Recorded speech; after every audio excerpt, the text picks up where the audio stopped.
soul waiteth upon Yahuwah. From him cometh my salvation. He is my rock and my salvation. He is my defense. I shall not be greatly moved. How long will ye imagine mischief against a man? Ye shall be slain, all of you. As a bowing wall shall ye be, as a tottering fence. And they only consult to cast him down from his excellency. They delight in lies, they bless with their mouth, but they curse inwardly. Selah. My soul wait for thou only upon Yahuwah, for my expectation is from him. He only is my rock and my salvation. He is my defense, I shall not be moved. And God is my salvation and my glory, the rock of my strength, and the refuge is in Yahweh. Trust in him at all times, ye people. Pour out your heart before him. God is a refuge for us.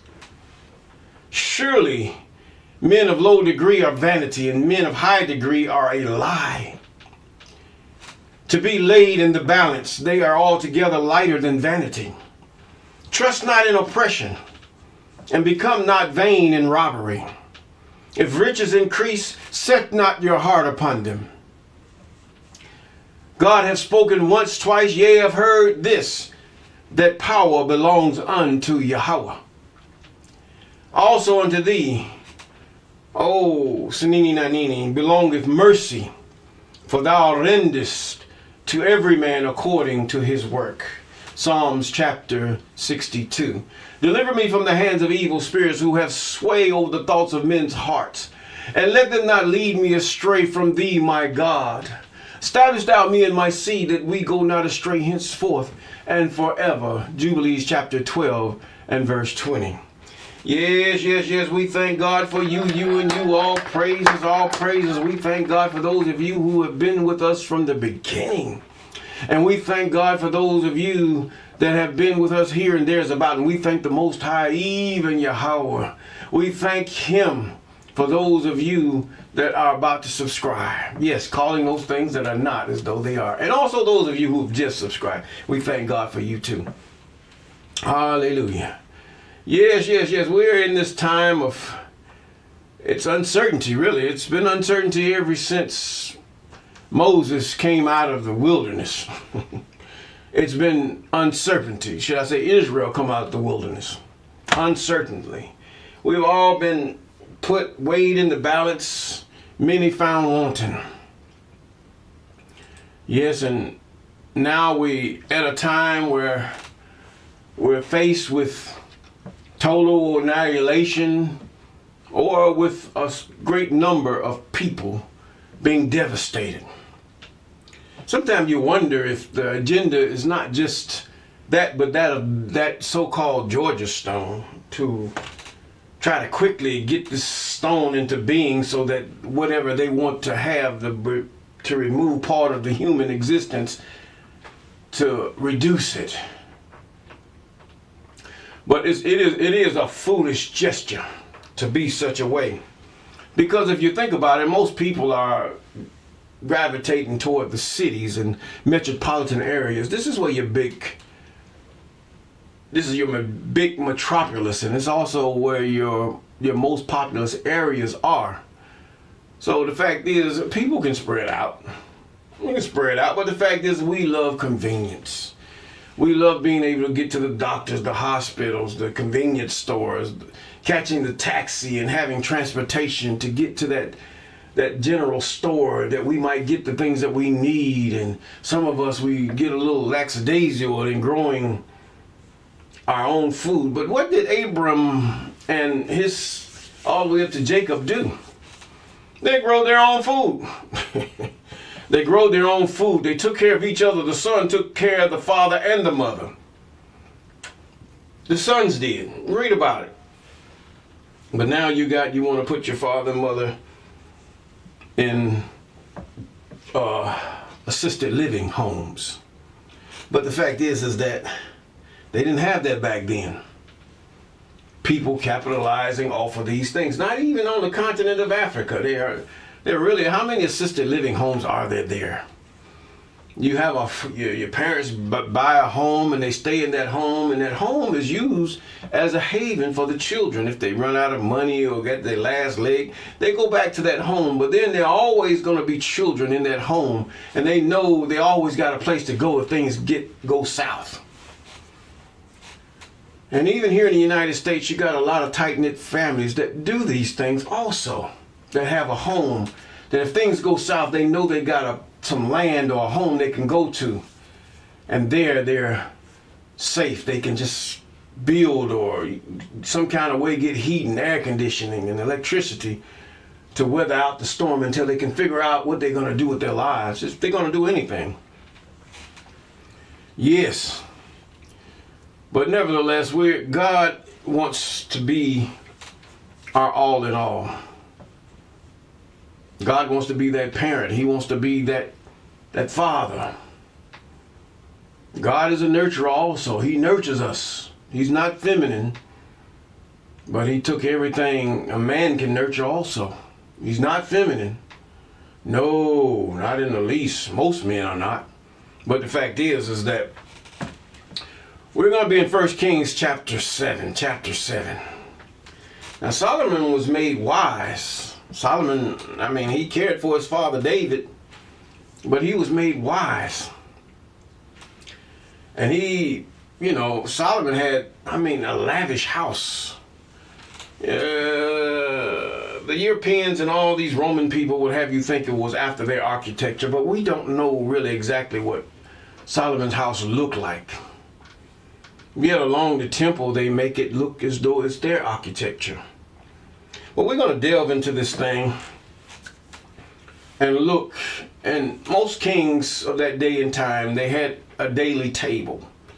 And his cabinet members and all the knights, or should I say, not knights, but according to Israel, all his valiant men would sit at the table and eat daily with the king. Yes, some would be, and the servants would eat too, that which is left over or that which they set aside for themselves, apart from the table of the king. Now these things are already practiced before you even got this Robin Hood thing and these people sitting at the table of their king. They got it from this. Yes, they did.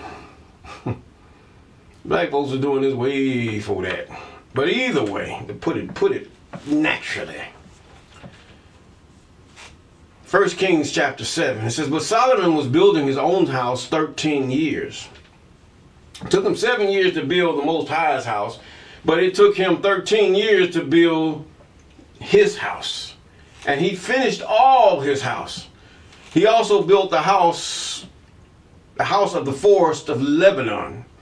In other words, there was a forest there in Lebanon. It looks like a desert place, but these places were lavish at that time. Even the Sahara Desert. They had trees, they had greenery, the animals was there. You say, well, they don't have any bears and lions. No, they didn't. They don't have them now? No. The desert had taken over. In other words, the Most High's word came to pass for that land. And now it is barren. Even up to the time where, should I say, that of the dark ages that they called it, it was in the process of becoming barren. Yes. He said, and he built the house of the forest of Lebanon. You got the cedar trees, the fir trees, and all these other trees. Yes. Smelling of the sweet smell of cedar. The length thereof was 100 cubits, and the breadth thereof. And also, cedar is also bug repellent. In other words, Solomon had no roaches because of the cedars. He didn't have all them old crazy bugs and flies and stuff because of the fresh aroma of the cedar just flowing through the house. Yes, it kept back all these pests. And the length thereof was 100 cubits, and the breadth thereof 50 cubits, and the height thereof 30 cubits, and upon 4 rows of cedar pillars. Remember, there were pillars, and with cedar beams upon the pillars, and it was covered with cedar above the beams that lay on the 45 pillars, 15 in a row. There were 15 in a row pillars, and he had cedar above the beams that lay on 40. I mean, you're talking about some smell. That house never smelled, but you could pass gas in a house and it was smelling good. Yes, that lay on the 45 pillars. Okay, they were beams. They lay on the pillars, in other words, that way. And there were windows in 3 rows, and light was against light in 3 ranks. 3 rows of windows, 1, then you go down 2, then 3. And all the doors and posts were square, with the windows, and light was against light in the 3 ranks. Now, Solomon had some taste. Now, with that wisdom that he had, Solomon was very elaborate and eloquent in his taste. And he made a porch of pillars. The length thereof were 50 cubits. You can say about 150 feet, somewhere in there. And the breadth thereof were 30 cubits. About what? 90 feet, give or take. And the porch was before them, and the other pillars and the thick beams were before them. And he made a porch for the throne where he might judge. Now this is his house. This is his palace, where he might judge. In other words, the harder case came to the King Solomon. In other words, a judgment room. And you know, even the European or those colonizer kings took note. They knew this stuff. The Romans knew this stuff, and they made themselves to pattern themselves afterwards, because this was before them. Now, and his house where he dwelt had another court within the porch, which was of like work. And Solomon also made an house for Pharaoh's daughter. In other words, he knew the elaboracy of Pharaoh. He knew that. Now he probably saw the grandeur of Egypt as far as Pharaoh's taste. It gave him a little glimpse or a little idea of what he would want. Yes, that gave him somewhat of an idea, but God gave him wisdom. And he had taken to wife, like unto this porch. Now, Moses had a wife. He had a wife of the Sudan because he was king in the area that we call Sudan. He was king in a kingdom by the first chapter after you come out of Egypt. He was king. Or should I say cataract, not chapter, but cataract. It's just a big pillar of rocks that sort of get in the way if you're in a boat. But either way. Now, he had come and taken to wife unto his porch. In other words, he's saying, I'm going to do this woman good because she come out of royalty. I mean, here she is. She's used to this lavish life because of her father. And all these were costly stones according to the measures of huge stones, sawed within and without, even from the foundation unto the coping, and so on the outside toward the great court. And the foundation was of costly stones, even great stones, stones of 10 cubits, stones of 8 cubits. In other words, these stones were smooth. They use other stones to smooth these stones and get these stones to be square or a certain image of the stone.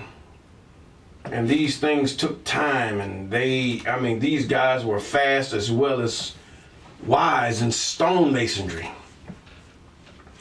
And costly stones according to the measure of hewn stones, and sawed with saws, within and without, even from the foundation unto the coping.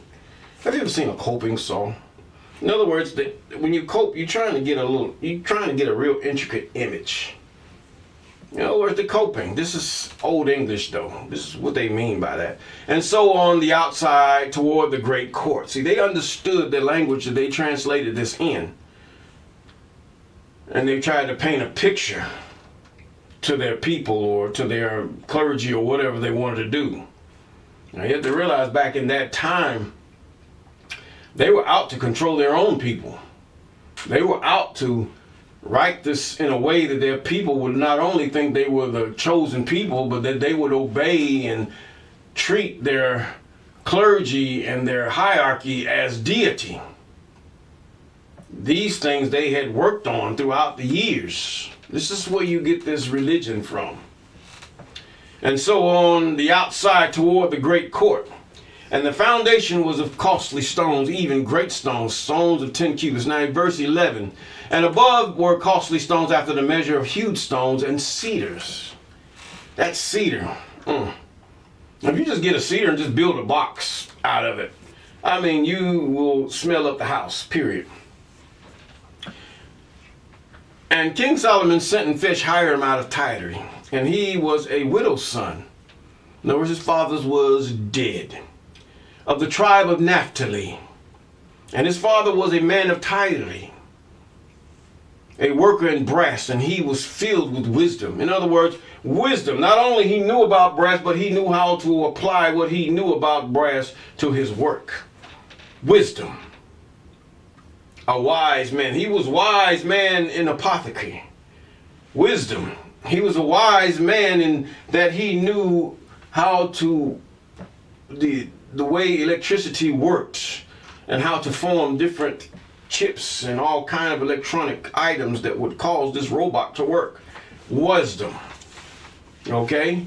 Wisdom don't just mean you know the Bible, okay, or you know a lot of things about life. If I say this is a man of wisdom, what is he a man of wisdom in? Or a woman, what is she's a woman of wisdom in? She could be a woman that's full of wisdom on how to deal with children, or how to deal with a bunch of unruly wives, because she understands and she knows how to apply what she knows to her situation. Now, and King Solomon sent and fetched Hiram out of Tyre. He was a widow's son. Okay, we already got to that point. And he said, and in cunning, this is verse 14, and cunning to work all works in brass. And he came to King Solomon and wrought all his works. Now, you know, kings with brass, you're going to have to always polish it and all these other things. And you can best believe King Solomon had people that would shine that brass just in a cycle or something like that. You shine it and then they steadily going around the palace shining brass to keep it shiny. And you would wonder, how did they do this? Usually by the time they get to the brass, before it could get too tarnished, they would have shined it. For he cast 2 polished pillars of brass, 18 cubits high apiece, and a line of 12 cubits did compass either of them about. 2 pillars of brass. I mean, this was cedar, but it was made, the brass was, it was encased in brass. And he made 2 chapiters of molten brass. In other words, if you ever look at a column and you see that little square block above the column that sort of spirals down, these is what they mean by chapiters. Chapiters is the part where the beams sit upon the columns. It's just a elaborate decorative platform that comes down. You see it in Roman architecture, you can see it in Egyptian architecture, and if it was standing, you could see it in the Israelite architecture. Now, it says, well, he cast 2 pillars of brass, and of 18 cubits high apiece. 18 cubits high apiece. You know how high that was? 18 times 3. Pretty close. That's 50-something feet up. That is high. Could be 40. Depends on how the cubit was measured. And a line of 12 cubits did compass either beam of them about. In other words, they were 12 cubits apart. And he made 2 chapiters of molten brass and set them upon the tops of the pillar. Now you understand what I'm saying. And the height of one chapiter was 5 cubits. And the height of the other chapiter was 5 cubits. In other words, it was a piece of over there that it was, the chapiter was about 5 cubits. That would be 15 feet. I mean, these things were huge. 15 feet. or give or take. Just a square piece, putting up that is holding up the top of this hall or whatever he had going on. And he made 2 chapiters of molten brass and set upon the top of the pillar. The height one, okay, now we're going to verse 17. And nets of checker work, wreath of chain work. Well, the chapiters which were upon the top of the pillar, 7 for one chapiter and 7 for the other chapiter. In other words, these were chains and wreaths that decorated these platforms, or should I say these decorative platforms on top of the pillars of brass, and they were made of brass. Now, verse 18, and he made pillars and 2 rows round about one of the one networks to cover the chapiters that were upon the top with pomegranates. In other words, what is shaped like a pomegranate? And so did he for the other chapiters. And the chapiters that were upon the top of the pillars were of lily work in the porch for cubits. There were 4 cubits.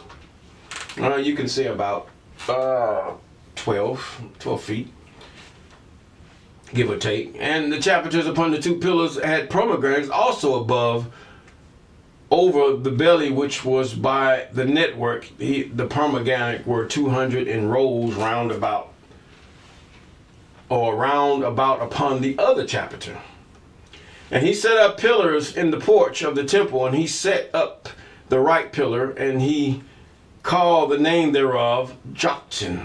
And he set up the left pillar and called the name Boaz. Who is Boaz? Boaz is his grandfather. Yes, remember the story of Ruth. Boaz, he named it after his grandfather. And upon the top of the pillars was lily work, so that the work of the pillars finished. And he made a molten sea, 10 cubits, 30 feet, from one brim to the other oven, and it was round all about, and its height was 5 cubits. And the 30 cubits did compass it round about, and under the brim of it round about were knops. In other words, just little knots, or whatever you want to call it, compassing it 10 in a cubit. In other words, it looked like just round grapes or something like that.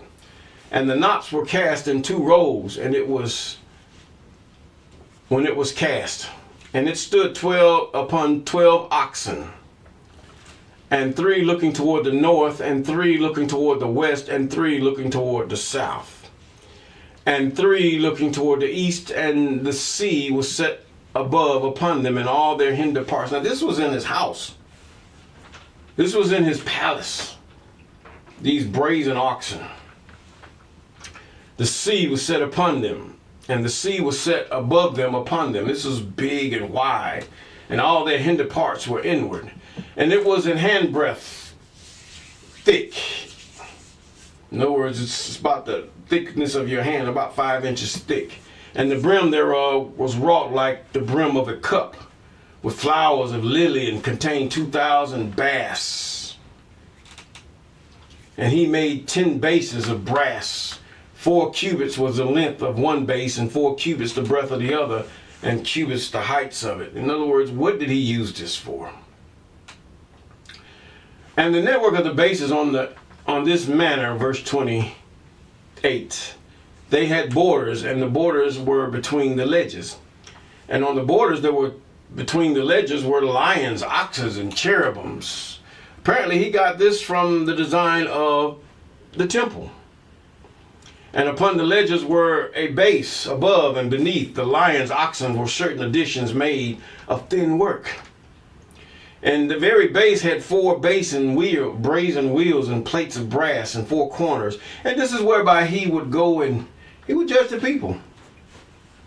Under a laver were undersetters, molter at the side of every addition. And the mouth of it was in the chapiters. Which was within the chapiters above was a cubit. You know, have you ever seen, I don't know how to explain it, but even the rendition of the heathen of these things really doesn't do it any justice, because this was beautiful. All you see when you see the pictures is just what they think it would look like. I always think, whenever somebody says, I think, or we have considered, or we speculate, anything that sounds like it's doubtful, it means they don't know. That's what it means. They don't know. When they always have an ambiguous answer to your question, they do not know. And you ask them to be specific. And every 4 brazen wheels and plates of brass, and 4 corners thereof had undersetters under the laver, where undersetters molten, and at the side of every addition. And the mouth of it within the chapiter and above it was a cubit, but the mouth thereof was round about after the work of the base a cubit and a half. And also upon the mouth of it were gravings with their borders 4 square, not round. And under the borders were 4 wheels, and the axle trees of the wheels were joined to the base, and the height of the wheel was a cubit and a half. A cubit and a half a cubit. And the work of the wheels was like the work of a chariot wheel. Okay, this is what he's saying now. It's really self-explanatory. And their axle trees and their naves and their felloes and their spokes were all molten. In other words, they were cast. And there were 4 undersetters to the 4 corners of one base, and the undersetters were of the very base itself. And in the top of the base was there a round compass of a half a cubit high, and on the top of the base the ledges thereof and the borders thereof were of the same. For on the plates of the ledges thereof and on the borders thereof he graved cherubims, lions, palm trees, according to the proportion of everyone, and the additions round about. Now after this manner he made 10 bases. All of them had one casting, one measure, one size. That's what he did. And then he made 10 lavers of brass, and lavers contained 40 baths. And every laver was about 4 cubits. And upon every one of the bases, 10 bases, 1 laver. And he put the 5 bases on the right side of the house, and 5 on the left side of the house. And he set the sea on the right side of the house, eastward over against the south. And Hiram made the lavers and the shovels and the basins. So Hiram made the end of doing all the work that King Solomon made King Solomon for the house. Okay, this was the house of the I Am. All right, we got that. So it threw me for one. I'm thinking it's Solomon's house for the way, just my dyslexic ability. I am not dyslexic, but anyway. But this is what he did for the house of the I Am. And he built his own house too. And the 2 pillars and 2 bowls and 2 chapiters that were on the top of the 2 pillars and the 2 network to cover the 2 bowls and chapiters were upon the top of the pillars, and 400 pomegranates, and the 2 networks, even 2 rows of pomegranate, one for one network, to cover the 2 bowls of the chapiters that were upon the pillars, and the 10 bases and the 10 lavers on the bases, and 1 sea, and 12 oxen under the sea. And this is a big old bowl, a big thing with just the oxen on it. Oxen holding it up, and the pots and the shovels and the basements, and all these vessels which Hiram made to King Solomon for the house of the I Am were of bright brass. In other words, this brass was not burnished brass. It was bright brass. See, they knew the difference between burnished brass and bright brass. Now in the plain of Jordan did the king cast them in the clay ground. And Solomon left all the vessels unweighed, because they were exceedingly many, neither was the weight of the brass found out. And Solomon made all the vessels that pertain to the house of the I Am, the altar of gold and the table of gold whereupon the shewbread was. And the candlesticks were of pure gold. Now these here are also, they're found in museums. See, they're not gonna tell you this. They weren't there in private collections, and they're allegedly in the Vatican. These things they are not gonna let you see. Private collections, the Vatican in Europe, France, and all kind of places where they have taken these things. They know of this stuff. But to fit their narrative, they are not going to tell you because something you might find out. And the candlesticks of pure gold, 5 on the right and 5 on the left, before the oracle with flowers, and the lamps and the tongues of gold.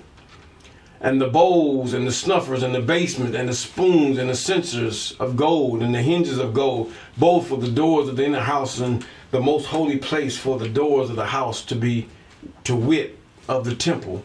So was the end of all the work of King Solomon made for the house of the I Am. Now first he did his house, which took 10 years, and then he did the house of the I Am, which really, according to chapter 6, took 7 years to complete. And brought in the things which David his father had dedicated, even the silver and gold, and the vessels did he put among the treasures of the house of the I Am. Now you got to realize Hiram did not have all the elaborate machinery and all this stuff that people use to cast this brass. Even here it says that he used the clay in the ground to cast the brass. In other words, he had to etch out what he wanted to make, and he heated that brass up with the snuffers, and or should I say the bellows, and it began to melt. And I do know that brass takes quite a bit of temperature. I know offhand that it takes 1800 degrees to melt aluminum. I mean, to a liquid state. So brass has to be even more because it's a more denser metal. Now, so was ended all the work that King Solomon made for the house of the I Am, and Solomon brought in the things which David his father had dedicated, even the silver and gold and the vessels that he put among the treasures of the house of the I Am. Now he did have a treasure store right there in the temple. And these things God had showed not only Solomon in a dream, but he also transferred a lot of these things over into those who had the know-how to work the different wood and metals and stone, how to do it. All Solomon really had to do was just speak. God had it already meted out. And now we have the temple of the Most High on earth. And with that, we're going to say peace.